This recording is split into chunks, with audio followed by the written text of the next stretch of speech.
É treta, é caos e é regulação de comida. Pois é, isso dominou a manhã e parte da tarde de A Fazenda 17. A Ioná caiu no choro pela questão da comida. A Michele detonou Ioná pelas costas e mandou forte recado para os seus aliados. E é claro que isso vem repercutindo dentro e fora da sede rural mais vigiada do Brasil, gente. Pois é, vou contar para você todos os detalhes que rolou nesta tarde caótica de A Fazenda 17. Em troca, por gentileza, eu peço aquele like fenomenal. A meta é 400 likes nesse vídeo. Vamos lá, falta tão pouco para bater. A gente tem quase conseguido bater a meta nos outros vídeos. Eu tenho certeza que dessa vez a gente consegue, com certeza absoluta. Vamos lá pro caos que rolou durante a tarde em A Fazenda. Gente, que loucura é essa, viu? Olha, de verdade, na live da 1 da tarde a gente esculachou a Michele pelas atitudes ou as faltas de atitudes sensatas, né? E o excesso de falta de noção, o que é até bizarro que eu tô falando, porque ela resolveu regular tudo, principalmente a comida. E estão querendo regular até a bebida da festa, vocês acreditam? Meu Deus do céu. Pois bem, a Ioná caiu no choro. Ela detonou depois a Michele por essa situação, porque de manhã, já na divisão da comida, ela disse que não ia nessa historinha de dividir, não. Ela ia comer e cozinhar na hora que quisesse.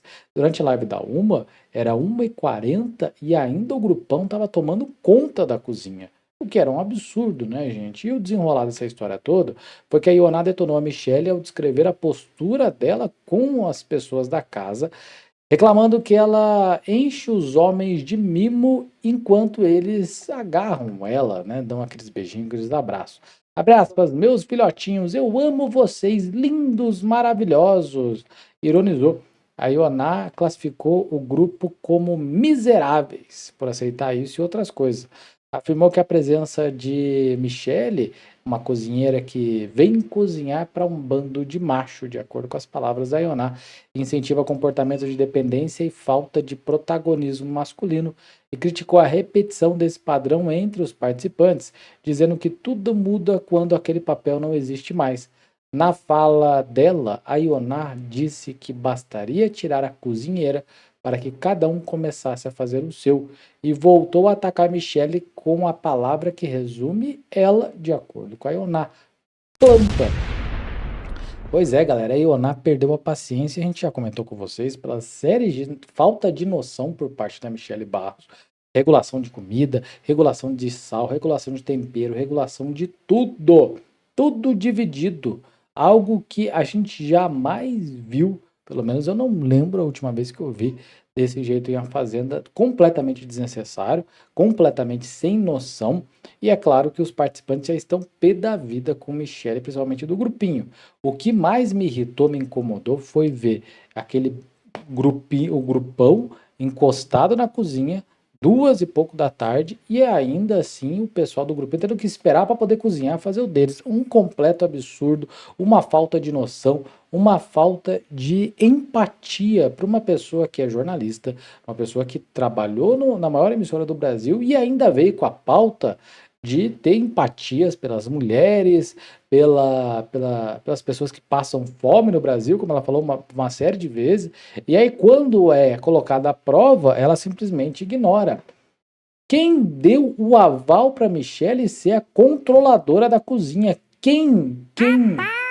Ninguém, galera. Ela simplesmente pegou esse cargo para ela e pronto, ela comanda tudo. É uma maneira de você demonstrar comando, é uma maneira de você restringir, é uma maneira de você querer mandar para valer. E na fazenda, o mandar para valer é você ser fazendeira, não dono da cozinha. Não é se você se colocar como uma líder, sendo que de fato você não é. Ela se auto-intitulou a dona da cozinha.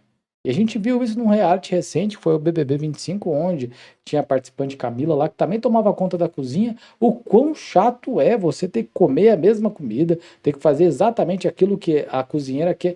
Não é assim que funciona. Se ela quer tomar posse ou ser a cozinheira, que pelo menos pergunte e tente ser honesta em relação a isso. Não adianta ter a chave da despensa, a chave de tudo, e deduzir o que os outros devem ou não comer. Ela não é nutricionista, gente. Ela não é especialista, ela não é endócrina. é completamente sem noção.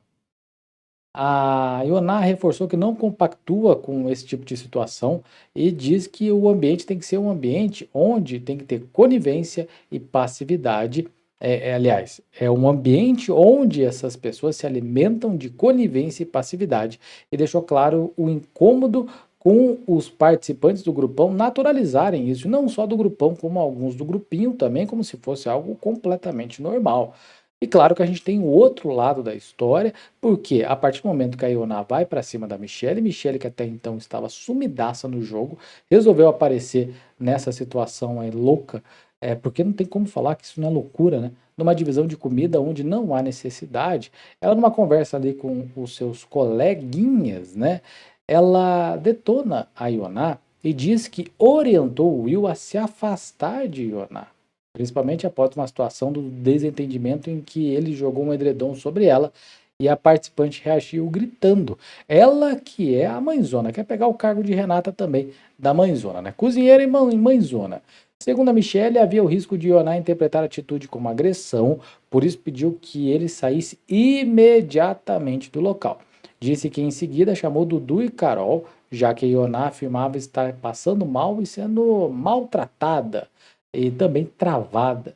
Mas poucos minutos depois ela apareceu em pé, normalmente tomando água, de acordo com a Michelle.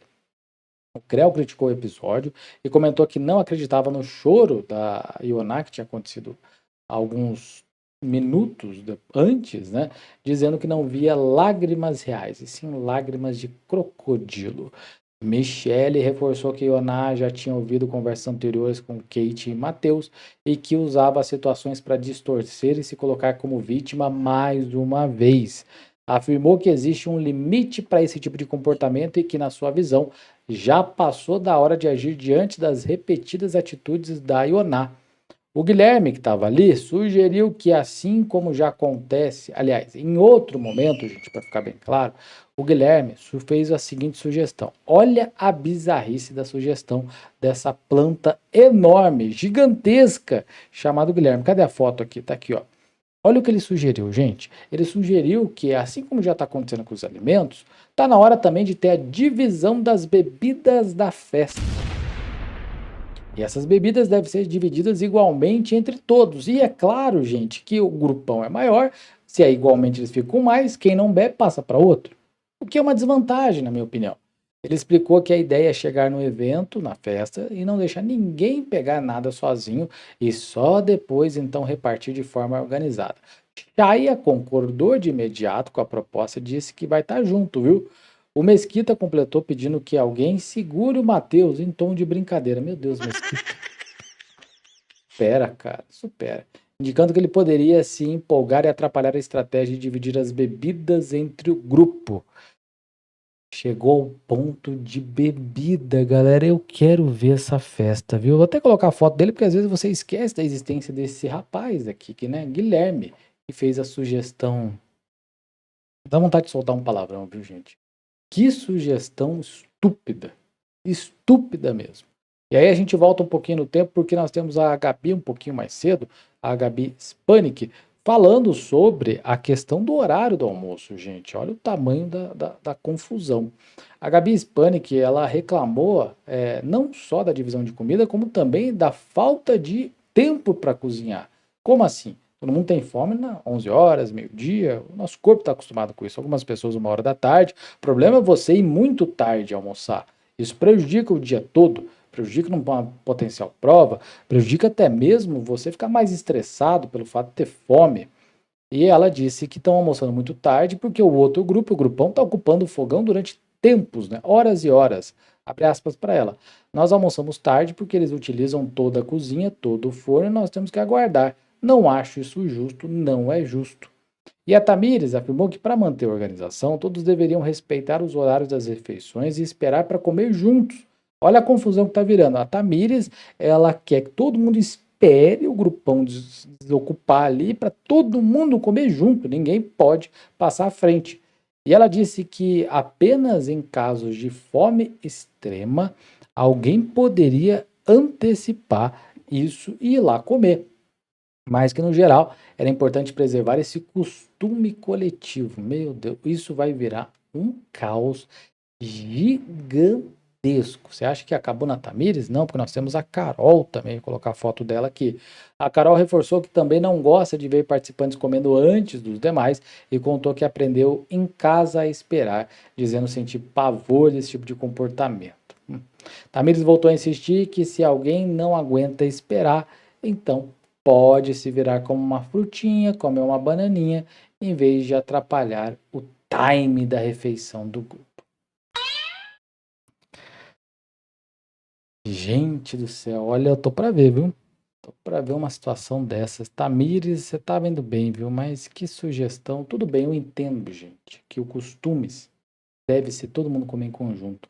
Mas você fazer o coleguinha passar mais fome ainda, só pra comer todo mundo junto, deixa cada um comer o horário que bem entender e se juntem na mesa, na casinha e tudo mais, ou na mesa quando os outros estiverem comendo e vai bater papo.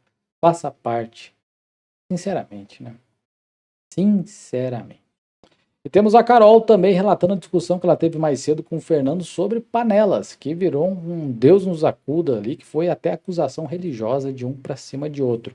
A Carol estava contando para Kate como foi a discussão com o Fernando após ele acusar as mulheres de deixarem as panelas ocupadas na cozinha. Os donos, né? O grupão é dono de tudo mesmo. Segundo a Carol, não podia aceitar a fala porque seria concordar com uma mentira, já que tinha visto o momento em que os baldes de água foram fechados. Disse que respondeu imediatamente, lembrando que era ela quem havia cozinhado e que a panela não ficaria parada. Afirmou que a partir dali, Fernando passou a atacá-la, chamando de falsa e uma série de coisas, e ela retrucou dizendo que o falso era ele, por já ter falado mal dela no quarto, fato que ela teria escutado atrás da porta. Carol explicou que Fernando chegou a afirmar que ela pensava em ganhar o programa brigando, mas rebateu que nunca caçou conflito, apenas se defendeu da acusação. A Kate reagiu chamando de mentira a versão de Fernando, lembrando que elas sempre lavam as panelas depois de cozinhar. Carol reforçou que ele acusou o grupo de deixar as panelas sujas e com comida dentro todos os dias, o que, para ela, não condizia com a realidade. Gente do céu. A Fazenda 17, sai daí, Tamires. A Fazenda 17 é uma fazenda de pequenas coisas que tomam grandes proporções. Panela, comida, sal, bebida, tudo com ida, né? Tá virando um grande balacobaco no calaco. Existe essa palavra? Não sei, inventei. Tenso, viu? Tenso. Olha, não falta muito para a gente ter estresse pesados. E hoje que tem a festa com bebida alcoólica, ânimos se exaltam, verdades saem. E eu acho que vai ser muito diferente das outras festas, afinal, todo mundo tá ali com mais ânsia de tretar.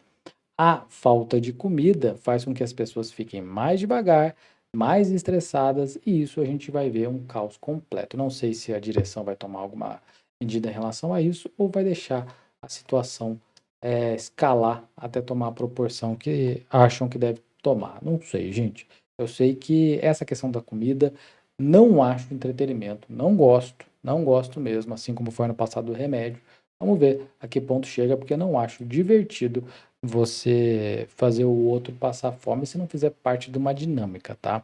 Assim como é no BBB, que é a dinâmica da xepa do VIP ou do tá com nada, a Fazenda não tem essa dinâmica, então não vejo lógica de uma participante que não tem nenhuma relevância, que não tem nenhuma força, que é a Michele Barros, tomar posse e junto com poucos, mas com aval de todos ou de muitos, achar que pode fazer o que bem entende. Isso não me agrada, não acho legal. Espero que haja uma mudança por parte da direção. Beleza, galera? Esse é o resumão das 5 horas da tarde. Amanhã, 7 horas da manhã, estamos aí com a live nesse sabadão maravilhoso, repercutindo o que rolou pós-festa em A Fazenda 17. Um grande beijo, um grande abraço. Te espero amanhã. E de novo, reforço, deixa o seu like, que é fundamental para a gente continuar crescendo aqui na plataforma. Fechou? Obrigadão. A gente se vê no próximo vídeo ou na live de amanhã. Tchau, tchau.